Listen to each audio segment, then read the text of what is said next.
Hello friends, welcome to my YouTube channel Arpita story. তো কেমন আছো তোমরা সবাই? আশা করি ভালো আছো, আমিও ভালো আছি। তো দেখো আমি রেডি হয়ে গেছি, তো স্নান ধান কমপ্লিট আর ঠাকুরের ওখানে গোছানো হয়ে গেছে। তো সবাইকে তার আগে জানাই আজকে নীল ষষ্ঠী। তো অনেক অনেক শুভেচ্ছা আমাদের সকলের তরফ থেকে। তোমরা কিভাবে নীল ষষ্ঠী পালন করছো সেটাও কমেন্ট করে জানিও, আর আমি কিভাবে করছি চেষ্টা করবো যতটুকু পসিবল তোমাদের সঙ্গে শেয়ার করার। আর আমার লুকটা দেখতেই পাচ্ছ, এই শাড়িটা আমি আগেও পরেছি। তো এইভাবে একটা নীল কালারের শাড়ি পরে নিয়েছি। তো এখন ঠাকুরের ওখানে জল ঢালতে যাবো, তোমাদেরকেও যতটুকু পসিবল দেখাবো। তো চলো কিভাবে গুছিয়ে নিয়েছি সেটা একবার তোমাদেরকে দেখিয়ে দিই। আসো।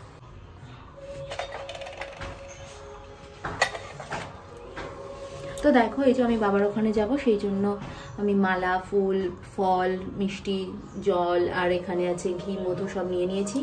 আর এটা আমাদের এখানে নীলঘরের বাটা বলে, তো 5 রকম ফল, সন্দেশ, বাতাসা, ডাব সব নিয়ে নিয়েছি। তো এইভাবেই আর কি পুজো দিতে যাওয়া হবে। তো চলো। তো দেখো আমরা বাবার মন্দিরে চলে এসেছি। তো এই মন্দিরেই চড়ক পুজো হয় মেনলি। তো আমি এখন পুজো দিয়ে নিচ্ছি, তো তোমাদেরকে একটু দেখিয়ে দিচ্ছি। তো দেখো আমার জল ঢালা হয়ে গেছে, এবার মালা পরিয়ে নিচ্ছি।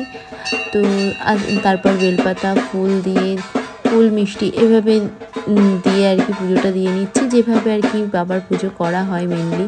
তো সেভাবেই বাবার পুজোটা করে নিচ্ছি। তো তোমাদের সঙ্গেও শেয়ার করেছি, আর কেমন লাগলো অবশ্যই জানিও। তোমরা কে কীভাবে বাবার পুজো করলে সেটাও কমেন্ট করে জানিও। মেনলি নীল ষষ্ঠী কীভাবে পালন করলে, তো আমরা যেভাবে পালন করছি সেটাই তোমাদের সঙ্গে শেয়ার করেছি। তো চলো তোমাদের দেখিয়ে দিলাম। আর তোমরা হয়তো অনেকে ভাবতে পারো যে এবছর কেন এরকমভাবে। তো প্রতি বছর নীল ষষ্ঠীর দিন আর তার আগের দিন ঘাট সন্ন্যাসীর দিন বাবা সবার বাড়িতে আসে, সন্ন্যাসীরা বাড়িতে নিয়ে আসে। বাট এবছর একটু নিয়ম চেঞ্জ হয়েছে, কারণ সবারই খুব কষ্ট হয় সন্ন্যাসীদের ওই দুপুরবেলা আর কি বাড়িতে যেতে গেলে অনেকটা লেটও হয়ে যায়। তো সেই মিলিয়ে এক কমিটি থেকে ডিসিশন নেওয়া হয়েছে যে তোমার এবার বাবা নীল ষষ্ঠীর দিন মন্দিরেই থাকবে, সবাই গিয়ে জল ঢালবে। দেন এটাও ভালো। তো তোমাদেরকে দেখিয়ে দিলাম। তো আমার পুজো দেওয়া মোটামুটি ডান। আর কেন মন্দিরে গিয়ে পুজো দিয়েছি সেটাও তোমাদেরকে বলে দিলাম। এটা ফার্স্ট টাইম এইভাবে মন্দিরে গিয়ে পুজো দেওয়া আমার লাইফে আর কি। প্রতি বছরই তো বাবা বাড়িতে আসে। তো যাই হোক, তোমাদের সঙ্গে সেটাই বলে দিলাম। তোমরা যারা এর আগে আমার ভিডিও দেখেছো তারা তো জানবেই, আর অনেকে হয়তো বুঝতে পারবে না কেন মন্দিরে গিয়ে দিচ্ছি। তো সেটাই তোমাদেরকে বলে দিলাম। তো চলো, আমার পুজো দেওয়াও ডান, আর তোমরা ভিডিওটা কন্টিনিউ দেখতে থাকো। আশা করছি তোমাদের ভালো লাগবে।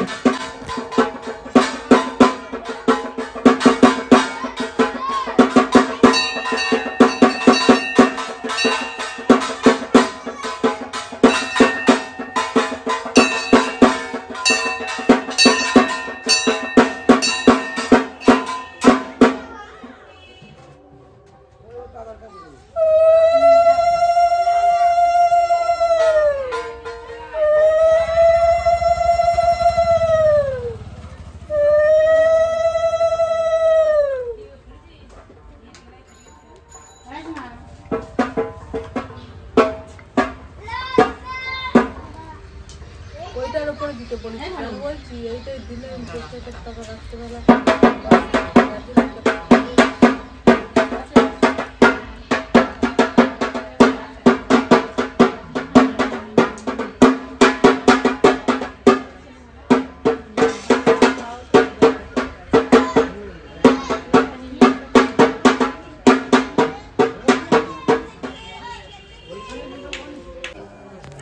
তো দেখো আমার মাও পুজো দিয়ে নিয়েছে, তো সেটাও তোমাদেরকে দেখিয়ে দিলাম। তো চলো তোমাদের কেমন লাগলো জানিও। আর এই যে এখন বাবার মন্দিরে চলে এসেছি, আমাদের বাড়ির সামনে যেই বাবার মন্দির। তো দেখো এখানে ফুলে ফলে বাবা একদম ঢেকে গেছে, তো সেটাই একটু পরিষ্কার করে নিচ্ছি। তো চলো এখানেও বাবাকে একটু পুজো দিয়ে নিই। আর বাবা বললাম পুরো ঢেকে গেছে, ওই জন্য একটু ভালো করে ফুলে বাবাকে একটু হালকা করে দিলাম আর কি। প্রচণ্ড চাপ হয়ে গেছে চারিদিক থেকে। তো চলো ঘি মধু লাগিয়ে নিয়ে নর্মালি যেভাবে বাবার পুজো করা হয়, তারপর জল ঢেলে ফুল, বেলপাতা, চন্দন দিয়ে বাবাকে সাজিয়ে প্রসাদ দিয়ে ভোগ নিবেদন করে তারপর ধূপবাতি দেখিয়ে, তো এইভাবেই আমার পুজো সম্পূর্ণ করেছি। তো চলো তোমরা দেখতে থাকো ভিডিওটা কন্টিনিউ, আশা করছি ভালো লাগবে। আর আমার পাশে যারা সন্ন্যাসী করেছিল তারাও একটু বাবাকে পরিষ্কার করে দিচ্ছিল আর কি, কারণ প্রচুর ভক্ত যেহেতু, তো সেই জন্যই এত মানে সব কিছু উপচে পড়ছে, ফুল ফল ওখানে আর ধরছিল না। তো যাই হোক, তোমাদের সঙ্গে শেয়ার করলাম, তোমাদের কেমন লাগলো জানিও। আর তোমরা কে কীভাবে নীল ষষ্ঠী পালন করেছো সেটাও কমেন্ট করে জানিও। আর তোমাদের কাদের কাদের বাড়ির ওখানে চড়ক পুজো হয় সেটাও কমেন্ট করে জানিও। এই কটা দিন সবাই খুব মজা করে আর খুব ভালো কাটে আর কি। বাবা সবার বাড়িতে আসেন, বাবা স্নান, প্রত্যেকটা জিনিস মানে এত ভালো লাগে। তো চলো, আমার স্নান করানো হয়ে গেছে বাবাকে, তারপর মালা পরিয়ে নিলাম। এবার বেলপাতা চন্দন দিয়ে দিচ্ছি। বাবা তো একটা বেলপাতাতেই সন্তুষ্ট, তো বেশি কিছুই চায় না। তো যাই হোক, তোমাদের সঙ্গে শেয়ার করতে পেরে খুব ভালো লাগলো। তো চলো তোমরা ভিডিওটা কন্টিনিউ দেখতে থাকো, আশা করছি তোমাদের খুব ভালো লাগবে।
তো দেখো আমি জাস্ট এই পুজো দিয়ে বাড়িতে আসলাম। তো এবার কিছু একটু খাবো প্রসাদ।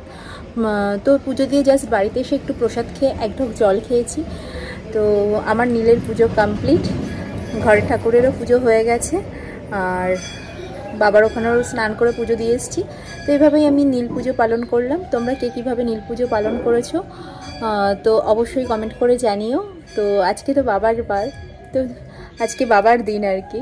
মেনলি সব ভক্তরা আর কি উপোস করে বাবার মাথায় জল ঢালছে।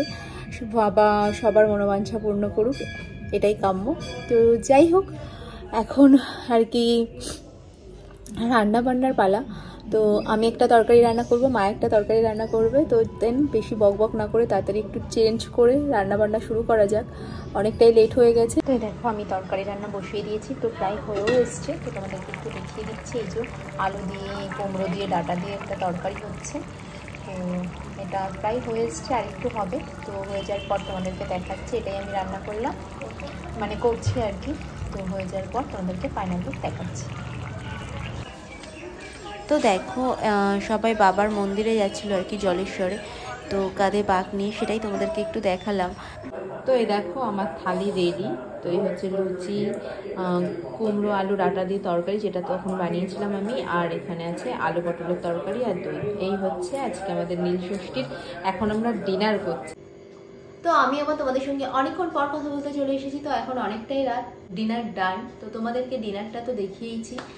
তো এভাবে আমি নীল ষষ্ঠী পালন করেছি। আর তোমাদের যখন আমি বলেছিলাম যে রান্না করে তোমাদের ফাইনাল লুক দেখাচ্ছি কুমড়ো ডাঁটার তরকারি, তো ফাইনাল লুক আর দেখানো হয়ে ওঠেনি, কারণ তখন টোটালি খুব ব্যস্ত হয়ে গেছিলাম। সবাইকে খেতে দেওয়ার ছিল, একটু তাড়াহুড়োই ছিল, কারণ অনেকটা লেট হয়ে গেছিলো। তো যাই হোক, সেই জন্য ফাইনাল লুকটা কুমড়ো তরকারি দেখাতে পারিনি। এই জন্য রাতে ডিনারে দেখিয়ে দিয়েছিলাম, কারণ আমি দুপুরে লাঞ্চে ছিল হচ্ছে আজকে ফল, ডাবের জল, গ্লুকোজ এগুলোই খেয়েছি। আর একটু ফল খেয়েছি, সাবু খেয়েছি, তো এগুলোই খেয়েছি। তো সেগুলো তোমাদের সঙ্গে শেয়ার করা হয়নি, কারণ তখন প্রচুর খিদে পেয়ে গেছিলো রান্নাবান্না কমপ্লিট করার পর। তো একেবারে তোমাদের সঙ্গে ডিনারে যেহেতু লুচি তরকারি ওগুলো ছিল, তো সেটাই তোমাদের সঙ্গে শেয়ার করেছি। কারণ আমার মনে হয়েছিল যে তোমাদেরকে বলেছিলাম যে কুমড়ো তরকারিটার ফাইনাল লুক দেখাবো, তো সেটা দেখানো হয়নি, কারণ যেহেতু তখন আমরা ওগুলো খাইনি, তো সেই জন্য আর দেখানো হয়নি। তো যাই হোক, রাতের ডিনারটা তোমাদের দেখিয়ে দিয়েছিলাম। লুচি ছিল, দই ছিল, কুমড়ো ডাঁটা আলুর তরকারি ছিল, আর আলু পটলের তরকারি ছিল। এই ছিল আজকে আমাদের ডিনার। তো নীল ষষ্ঠীটা আমরা এভাবেই পালন করেছি। আর ফল সাবু খেয়ে না আমি লিটারেলি থাকতে পারি না, মানে খেতেও পারি না উপোস করে। নর্মাল টাইমে আমি সাবু খুব ভালো খাই, বাট উপোস করে আমার জাস্ট গলা থেকে যায় না। তো যাই হোক, ওই জন্যই লুচি খাওয়া। আর তোমরা কে কীভাবে পালন করেছো অবশ্যই কমেন্ট করে জানিও। আর আমি যে যতটুকু করেছি তোমাদের সঙ্গে তো শেয়ার করেছি, তোমাদের কেমন লাগলো আমার ভিডিওটা অবশ্যই কমেন্ট করে জানিও। যদি ভিডিওটা ভালো লেগে থাকে ফ্রেন্ড ফ্যামিলি প্রত্যেকের সঙ্গে আমার ভিডিওটা শেয়ার করো। তোমরা ভালো থেকো, সুস্থ থেকো, সাবধানে থেকো, আমার চ্যানেলটার পাশে থেকো। আর তোমরা যারা নতুন এখনও অবধি আমার চ্যানেলটিকে সাবস্ক্রাইব করোনি তো প্লিজ আমার চ্যানেলটিকে সাবস্ক্রাইব করো, প্রচুর শেয়ার করো, পাশে থাকা বেল আইকনটিকে ক্লিক করো, কারণ আমি যখনই কোনো নতুন ভিডিও আপলোড করবো তার নোটিফিকেশন তোমাদের কাছে পৌঁছে যাবে। আর সামনের দিন চড়ক পুজো আর কি, তো তোমাদের সঙ্গে তো শেয়ার করবোই যতটুকু পসিবল, কারণ আমাদের এখানেই চড়ক পুজো হয় তোমরা জানো। আর এবছরের নীল পুজোটা তোমাদের একটু অন্যরকম লাগবে, কারণ প্রতি বছর বাবা আমাদের বাড়িতে, মানে প্রত্যেকের বাড়িতে আসে আমাদের গ্রামে আর কি। তো এবছর কমিটি থেকে ডিসাইড করা হয়েছে যে না, বাবাকে বাবার মন্দিরে রাখা হবে, যেখানে চড়ক পুজো হয় আর কি। আর বাবার ভক্তরা সেখানে জল ঢালতে যাবে, কারণ সত্যি কথা বলতে এই রোদ গরমে সন্ন্যাসীদের ঘুরতে প্রত্যেকের বাড়িতে অনেক কষ্ট হয়, আর এটা বেশ ভালো। তো সেই জন্য আজকে আমরা বাবার মন্দিরে গিয়েই জল ঢেলেছি। তোমাদের জানি একটু অন্যরকম লাগবে। আর তোমরা যারা আমার ভিডিও এর আগে দেখেছো তারা অবশ্যই দেখলে বুঝতে পারবা, যারা দেখোনি পুরোনো ভিডিওটা অবশ্যই দেখে নিও। তো চলো, এটা তোমাদের সঙ্গে শেয়ার করার ছিল। আর চলো, আজকের মতো ভিডিওটা এখানেই শেষ করছি। বাই।